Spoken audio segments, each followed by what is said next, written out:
Good afternoon, figaholic friends. I've already done a review of this, but this is a really good fig, and I was passing by, so I want to stop and have some more. This is Pastiliere, and it's still putting out good amounts of fruit for us. We've picked quite a few already. This is not quite ripe, but also I have a lot of friends in Canada, and I got my new e-bike from Canada. This is Biktrix brand, and I'll just talk a little bit about that. I mentioned, maybe I could write this off as a farm expense, and my friend Ross says, he doesn't think so. Ross is a CPA. Well, so far I have 32 miles on it, and it's 100% farm miles so far.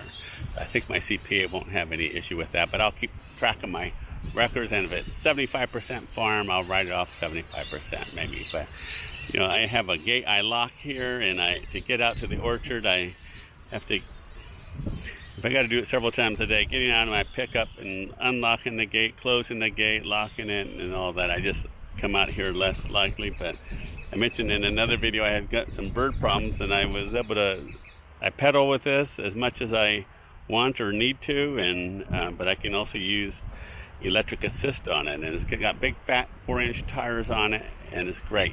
And I'll just give a shout out to Biktrix that I got no request for an endorsement, but I looked at different bike companies, and Roshan is the owner of Biktrix, and he has a Facebook group for it, very responsive. There's some problems with every e-bike company out there. Things just happen. There's lots of different component issues, and Roshan has really impressed me at his responsiveness and also generosity in reaching out, sending out stuff.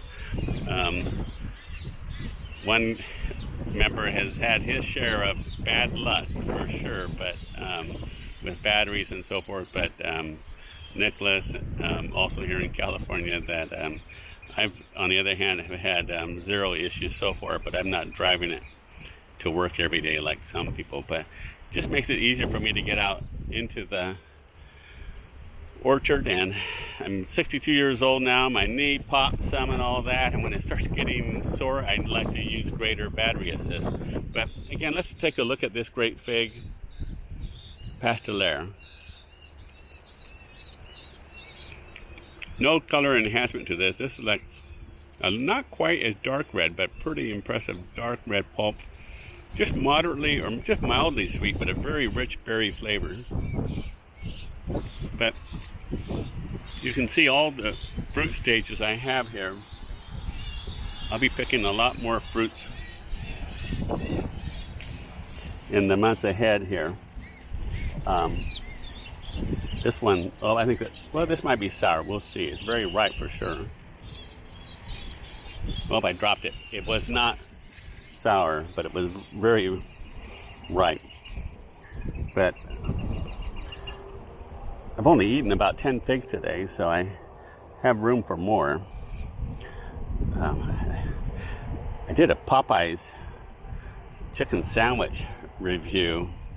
I mentioned I've eaten like 500 to 1,000 figs, and that's not an exaggeration. I've eaten a lot of figs. And someone asked, do you still enjoy figs as much as you did when you started?